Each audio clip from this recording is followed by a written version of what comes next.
Okay, so this is a continuation of the regular polygon area, and we were working on example 5. They only gave us a radius of 8. We decided that, well, we didn't decide, we know, based on the interior angles of a polygon, that a pentagon has degree measures of 108. This radius is splitting that in half, so we get a 54-degree angle. Since we know it's not a special right triangle, a 30, 60, 90, or a 45, 45, 90, we know we need to use trigonometry. Okay, so what I've done after that was I labeled my sides for opposite of the angle, adjacent to the angle, and the hypotenuse of the triangle. Okay, so I do need to find both the opposite and the adjacent side. That's because I need the opposite side is the apothem, and the adjacent side is part of the side length. Okay, so now that I've labeled it opposite, adjacent, and hypotenuse, if I wanted to find the opposite side, which is my apothem, that set up a sine. Okay, so if we go to SOHCAHTOA, I need opposite and hypotenuse, and that's sine. So I set up my sine. Sine of 54 is equal to opposite over 8. To solve for the opposite side, I multiply both sides by 8, and I get 6.47. That's my apothem. Then I had to find the adjacent side. So I went back. Adjacent over hypotenuse, that's the cosine function. So I set up cosine of 54 is equal to adjacent over 8.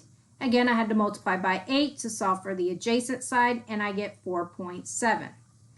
Now, my apothem is 6.47.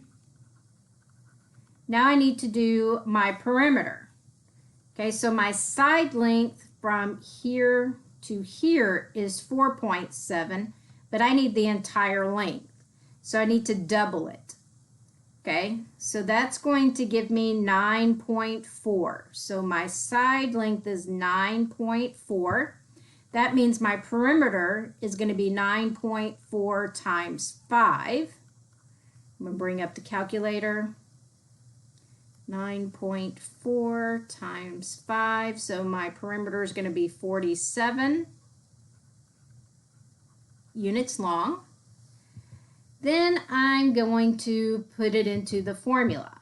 So area is equal to 1/2 the perimeter times the apothem.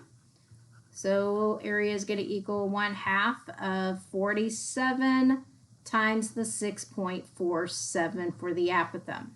Bring up my calculator again. So we have 1/2 times 47 times 6.47 for the apothem, and we get 152.045.